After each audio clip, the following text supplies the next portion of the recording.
Let's get ready to rumble!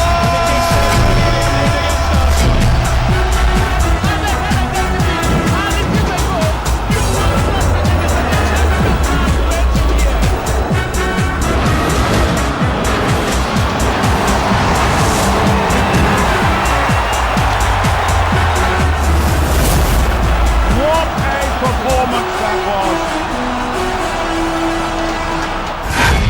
Wow, wonderful viewers out there. It's time for Sportsville. This is the second edition of the year, and even as we speak now, so much is happening in sports with the year still very young.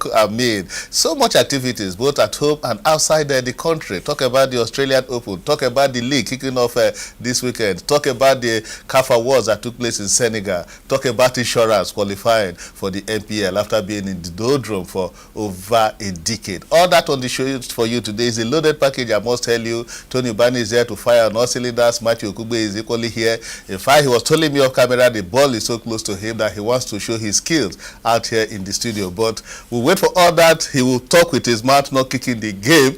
And like I told you, it's a loaded package. But when after this break, when we come back, I introduce my guests, everybody is willing to give you the very best of sports on television in Sportsville this year. I hope you enjoyed our first edition last week. We are set to give you another wonderful outing today after this break.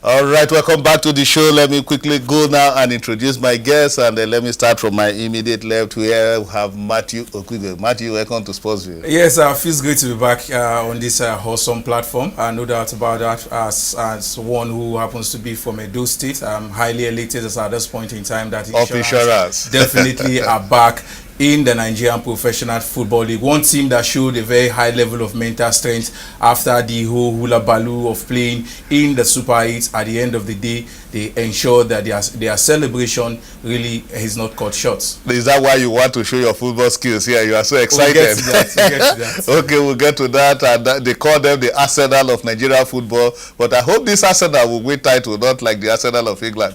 I hope Arsenal fans will all fight. All right, on that note, let me welcome Tony. Welcome over to the show.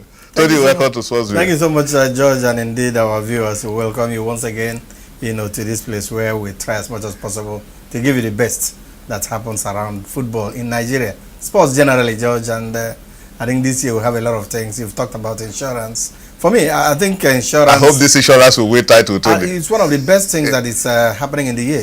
It's a very good beginning. Yeah. Talk about insurance, talk about Frank Elaboye. Exactly. And I think for him, for the very young man, Frank Elaboye, this is a promise fulfilled. Exactly. This was one particular agenda that he went into the FA as a FA chairman. And George, I've never seen a very lucky, hard-working person like Frank Elaboye, and he has accomplished it. Exactly. Even without even a sweat. Exactly. Together with the deputy governor and the governor, because without providing the Arsenals, Frank wouldn't have fired on all cylinders. Exactly, without providing the Arsenal. And one man that provided the Arsenal was the deputy governor himself, Right Honorable Philip Shaibu. He even played, he dressed in most of the games of insurance. And the man that was dealing out the money, Godwin Obaseki, was there, provided everything. And like Tony told you, Frank Elaboye, as Edo FA chairman, said, mark my words. Mark my words, insurance will return, and today they are back. Let's hear from the horse's mouth, an excited chairman of Edo FA. He spoke to us exclusively on Sportsville. Let's hear Frank Elaboye talk to us. Hello, Frank. Everybody's excited. The whole of the day is a jubilation move now, because of this historic qualification. Like rightly said, I belong in coming, and thank God that God has made it possible this time around. So this is our year, and we give glory to God, but essentially we also want to thank the Edo State government, led by Godwin Obaseki, for the wonderful support, for the interest, for everything that they done for sports, especially for insurance qualification. as the chairman of the FA, having our time, we're also grateful and want to express our deep appreciation to the Edo State government, for the wonderful support. Since this government came in, insurance has not lacked anything. Both their salaries, their bonus, their welfare has been on top of the agenda of the government. And the result is what we are saying today. I'm talking about the government support. This is the first time I've seen a long while where a deputy governor of a state plays, trains, eats, and dines with the players. It has never happened, I can't remember when this happens. And that is why I also want to say special thanks to Deputy Governor of Edo State, Right Honorable Philip Shaibu, for this wonderful role. He has been a source of inspiration to the players. Like I said, apart from playing with them, it's also a registered member of insurance. So it has been a total package. And once again, I want to say kudos to Edo State government for making insurance to come back to where they truly belong. So not just only insurance, the revolution going on in sports in Edo State is second to none. It can only be compared to what happened in the Obumedia era. The Obumedia Stadium is very new look. It's going to be a complete stadium when it's finished. 20-minute stadium has also been commissioned to be built across all the local government in Edo State. You're also aware that just recently Edo State won the hosting right for next year's National Sports Festival. These are some of the total package of Edo State government to bring sports back to where it belongs. Remember during in those days, the media era, sports was the main thing of Edo State. That is exactly what the state government is bringing back now. Once again, I want to thank them. I will thank the people of Edo State, the people that have been paying for insurance, everybody who has been part of this success story. And for us, as the FA, happy in our own time, we want to say thank God for everything, to give glory to God, and insurance. Watch out for insurance. Next season, the Premier League. And finally, Edo Quiz are also coming up. Just like insurance that were rebranded last year, Edo Quiz will also be rebranded any month from now. And just like insurance has exploded, also watch out for Edo Quiz, because after the rebranding in the next few days, we will also make a good statement, this season. All right, that was Frank Ilaboya talking to us. He's so excited. He said it is good that this is happening in our time. And as we speak now, even Edo Quiz are on the verge of being rebranded like insurance. And the state government, has won the bid for National Sports Festival 2020. 20 stadiums up there being constructed in the state. Samuel Ogbemudia Stadium being reconstructed. And so a whole lot is happening in Edo State. And we say kudos to Godwin Obaseki and his deputy, Right Honorable Philip Shaibu. They've done so well, I must tell you. And one man again that is equally excited, a veteran broadcaster, is Danladi Bako, the former Director General of Nigeria National Broadcasting Commission. He called us all the way from Sokoto and said that I am so happy that insurance is back, and I want to see Ranchers Bees back, I want to see Shooting Stars back, I want to see all the big clubs that had gone to the Drodrome, stationary stores. That lady said he wants to come all the way. Leventis United. That he wants to come all the way from Sokoto to watch these teams play. Let's hear from Danladi Bako, the veteran himself, somebody that was a wonderful sports broadcaster. Hello, Danladi. I specifically felt for a long time there has been a lot of neglect on the part of some of the state governments and in the part of the management of some of these traditional teams. I was pretty happy with moves that were being made by some of the old traditional teams to get back to the MP4. And so I was quite excited after the Super 8, and I discovered that they didn't lose any match. I think the only match they lost was the final against Kada Stars, just to find out who is the winner of the Super 8. But I was quite elated, not just for Bendel Insurance, but for Gombe United, for Kada Stars, and Remo Stars. Remember once upon a time, around that Remo area, there was Femo Scorpions. There were all these clubs, they kept changing, metamorphosing from one name, all sorts. And people tried their hands. But finally now, with this arrangement now, I think Bendel Insurance haven't proven that, they can survive and win their group in the Super 8, I think is worthy of commendation. Specifically, the approach that the governor, Godwin Obaseki, along with his deputy, Philip Shaibu, who took personal control. I mean, very commendable. I know that Godwin Bidorino was drafted in there a couple of weeks ago, but I mean, the arrangement had started to rebrand Bendel Insurance even long before Godwin got there, because they had a roadmap, they had a plan. They rebranded, they regraphed the stadium, their allowances were paid a lot as soon as they're finishing the match. They worked on their jersey, the mentality. The deputy governor was there to even play as a substitute. Even if he didn't kick the ball more than 10 times, at least his presence there gave them a lot of feeling. And so I commend the strategies that were adopted. All right, thank you very much, Danladi Bako, for sharing your thought with us. We are really elated. We'll say a very big thank you to you for sharing your thought with us. Tony, Danladi is somebody we know somebody that gave us inspiration as young reporters. Yeah, indeed, I must confess on this platform that Danladi was my mentor. Wonderful. Not so many people knew about that. He was a very young man who took so much interest in me, in my career. And of course, part of what I am today, I owe to that young man. And indeed, George is a jack of all trades. You said he was a sports broadcaster. And I must tell you, to talk about radio, if you talk about writing, and I think his knowledge is very diverse, very wide.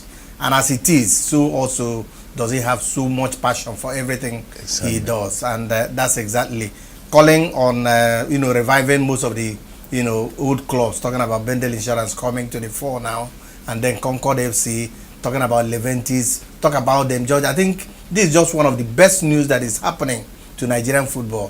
When you talk about Bendel Insurance, you remember stationary stores. Exactly. You talk about Rangers International. You talk about Shooting Stars. Shooting Stars. Unfortunately, Shooting failed to make it. They are still in the NNL. Unfortunately, but I think that Bendel Insurance coming up will equally inspire shooting. As in next season, I think that shooting will definitely shoot themselves into reckoning. Okay, we hope Shooting shoots themselves into reckoning, and my producer is giving you the fixtures there. The very first week, the NNL clubs, for good reasons, have been excused. Their games postponed, and they will join the fray later. It's good that the league is starting the very first week of the league. Thank God it has the LMC have been able to put this in place, and we hope insurance will start well. Yes, definitely at this point, the governor has given them a mandate to make the continent.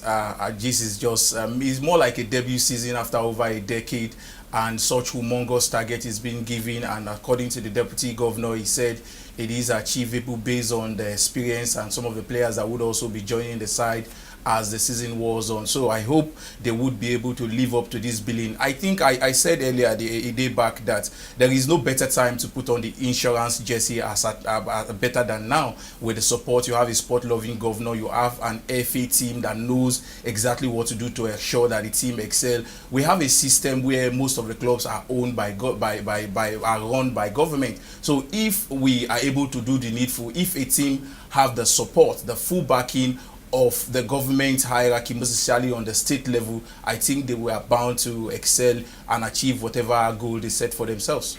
Okay, whatever goal they set for themselves. Yes, one good thing is that insurance is being taken to the public. The deputy governor said they made about 20 million naira from the sale of insurance jerseys. That's a good one. We want the people to support the club. We want this club to be community-based, Tony. That's exactly what we've been preaching. As in, if you remember that in the World Cup past in Russia, that Nigeria, was the #1 country with the best jersey. And indeed, we don't just talk about jersey, we talk about, the returns. If insurance can sell their jerseys 20 million, that definitely will impact on so many things. When they are in the lower league, now that they are in the Premiership, and I must tell you, I must equally confess, the jersey of insurance that I saw, was of very high quality. And indeed, George, if they dip more, if they go into it more, you see that with the jersey, with the branding alone, George, they will use it to do so many things. They won't have to depend on government, because for now we have a governor that is, loves sports. But who knows when a governor that will come and ask you all sorts of football guy get it. That was the then Aviatin goal. Okay, yes, I agreed with Tony that it is not only football that will eat, but football needs all the support for it to grow. We need to take it to the public and all that. Well, enough of our league now. We'll take you to the continent now. We saw the CAF Awards in Senegal. It was a wonderful show, but at the end of the day, it was only the Super Falcons of Nigeria that won something for Nigeria. Our players were nowhere to be found for the first time in the history of African CAF Awards. Very, very sad. We'll talk about that on the show. But before we talk about that, let's take you to Cape Verde, where the African Youth Cup will be taking place. I mean, it's a wonderful show, gathering of youth teams. They will be coming to Africa. It will be Africa's own version of the Gotia Cup. The promoters of the show were in Nigeria, and they spoke exclusively to Sportsville. Enjoy it. Then we'll come back. We'll talk about the CAF Award proper.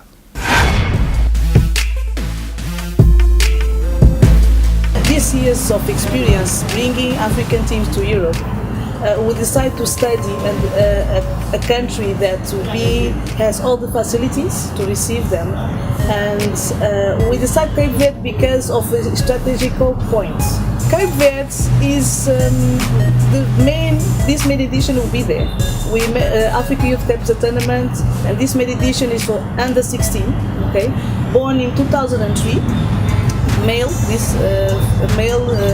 boys playing, and we are accepting in our conditions for boys 17 years old, meaning that they were born in 2002. Okay. We want to do these tournaments, like Godson explained, to confront the fact that usually our teams need to go elsewhere, another continent to do this type of competition. Now what we want to do is to show the world that we can do something similar or even better with Sportsville. The idea is to facilitate our African boys this edition, but soon will be girls too, to participate in this high-level competition. In Nigeria, we have been talking to teams in Nigeria and academies. We are happy that we have we're getting some good decisions from academies and governments. You know, I probably will not want to mention their names now, okay, because what we are doing is still ongoing. But before registration closes, you will now see that we have strong academies from Nigeria, from the north and from the south. We pray that it will not be limited to the north and the south, but we have been talking to teams from the north and the south, and they are very interested. At the right time, the world will know. It's not Africa, the world will know. All right, welcome back. We are now on part 2 of the show, and we'll take you straight to the CAF Awards that took place in Senegal. Unfortunately, it was only the Super Falcons that won something. They were the African Women Team of the Year. Outside that, no Nigerian player got a mention, even the African 11. The big one itself, it was Salah winning it again, Sadio Mane, and Aubameyang. I don't think that was too good for Nigeria. Well, you might say that wasn't too good, but I think we needed to up our games if we really want to begin to get this level of accolade, especially when it comes to the African continent. The last time a Nigerian won this award was in 1999, when our own Nwankwo Kanu won it for the second time back-to-back. So it tells you that a lot has changed. African football has evolved over time. For Mohamed Salah, unarguably is the best African player on the continent at this point in time. In the last 2 seasons, he has light up the EPL together with his partner Sadio Mane, who also came up as second runners-up. So it tells you that a lot needs to be done. Some of our players are playing in clubs where people are not being reckoned with. So I think the more we need to put into the kind of signings, the kind of club our players plays for, I think that will really help our rating. But going by looking at projecting to years to come, I think we have some lads who would be able, the likes of Chukwueze, who seems to be doing well in the La Ligas at this point in time, if given all the support and he goes to club where his talents can be properly nurtured. I think in no distance time Nigerians will definitely have something to smile in this regard. John, sorry, I beg to differ. Because sometimes, it happens. Okay. During awards like this. If you talk about Nigerians playing in lower teams and others. Definitely we want Nigerians to come up. But there is, I don't know the yardstick, you use in judging somebody like Wilfred Ndidi. Wilfred Ndidi was a light, that brightened the EPL. And if you look at all the statistics, all the stats on the Premier League, Wilfred is ahead in so many areas. I am not saying that Wilfred should have won the African Footballer Award. But he should have been in the African 11. He should have been in the African 11. George, I think it's insulting, annoying. At the same time, for you to go through the list and then you won't have a Nigerian. Yes, my producer will show you the list there, the African 11. Sometimes these things happen. You remember when JJ Okocha was at the peak of his career? And sometimes you begin to ask that JJ didn't win this, JJ didn't win that.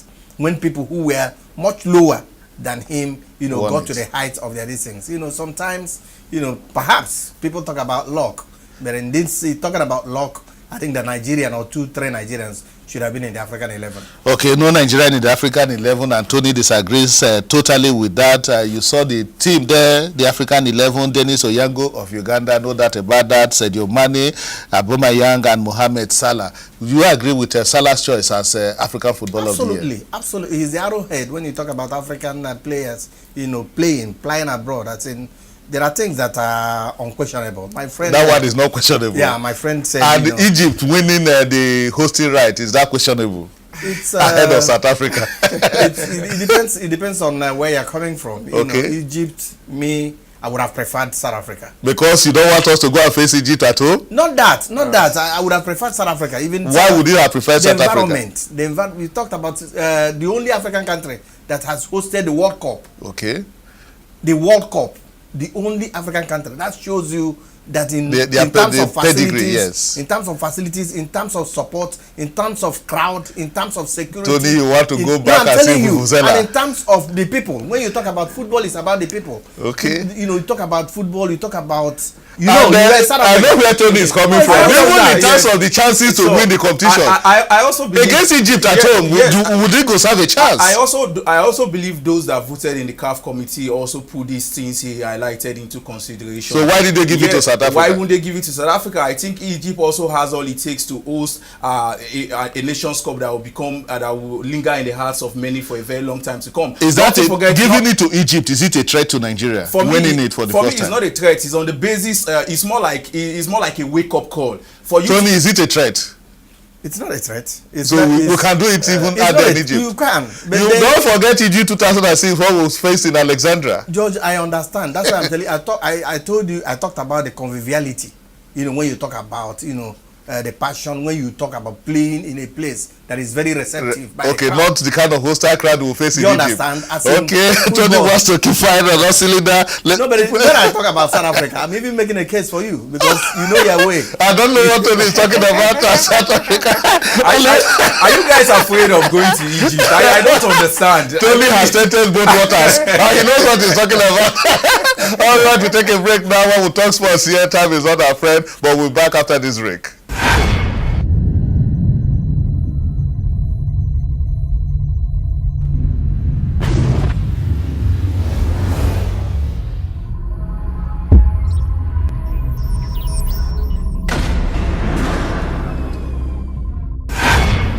All right, welcome back. But before we go, let's quickly tell you that we equally caught up with women in football. They spoke at its Women's Football Forum. They said it is She Football Initiative in Lagos. But most importantly, they shared their thoughts with us on what happened out there in Senegal. Talk about Mama Sports, Aisha Falode, Chioma Jungwa, and a former Super Falcons player, Yusuf Aromire. They all spoke to Sportsville exclusively. Let's hear from them. To be honest, I want to really commend my partners, Fair Network, because I'm in the board of Fair as it's an European Union organization, and I bring this initiative down to Nigeria because I know that Nigerian football, we have a lot of raw talent players, but they need someone to encourage them, to motivate them, to inspire them, and also to give them a support, because if you want to achieve your dream in life, you just need someone to give you a push. And this is why I brought this down to my country, where I was born and brought up in Lagos here, because I know that this young girl needs someone to help them, and they see me as a role model. So this is my only little way of giving back to the society. That's why it's good for what we're doing here today, because when you are young, you do things like young people. But when you are getting older, you know, it's like you are running out. So, and Nigeria really need to go to the grassroots, you know, in order to breed the younger ones, the energetic ones, and not just to recycling our athletes. You know, I think that one is an eye opener. Even in the male, you know, we are not working towards that, because if we are working towards that, I believe Nigerians should be among the people, because this is the first time that we didn't have anybody there. And if you look at the way things have been going on in the area of football, both the male and the female here, we always talk about embezzling of money. We are not talking about grooming of the young ones. It's a pity. The South Africans, the result that you are seeing today, it was not a haphazard plan. It is a deliberate plan that they have been working on for ages, for years, and we saw that it's beginning to give them the result. I know that we also have now said to ourselves we need to also begin to go back to our dominance, and that means that we have to plan. Planning means that we have a coach who now we are going to play friendly matches before the Falcons go to for the Women's World Cup in France. We have a reward system that the girls are happy with. We have a camp atmosphere that is like a family. There's that bond, and these are what we need. I also spoke about consistency here. It is not something you do once and then you withdraw. You have to keep at it. You have to build on it until that result and the momentum that you want, you achieve it, and then you keep setting new goals for yourself. Once you achieve one goal, you set another one, and that means that there's a path that you are following, and that path can only lead you to glory.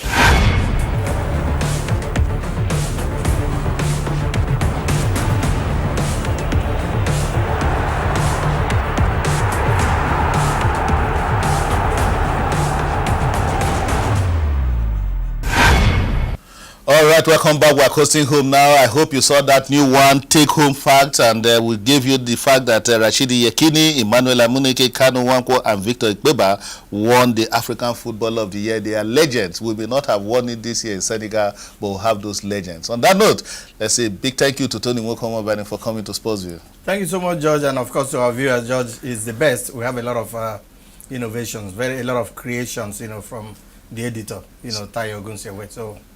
So the place to hook up to is Sportsville. This is the place if you want to get undiluted sports analysis. All right, and thank you, Matthew. Well, Eric, a wholesome pleasure on my part, sitting with you, great mind, talking sports, great being on the platform.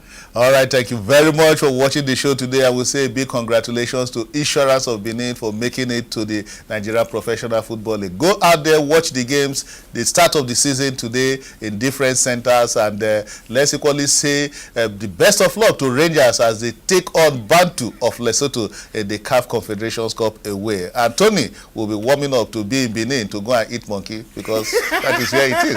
That's the show. We'll see you next week. Bye-bye and God bless.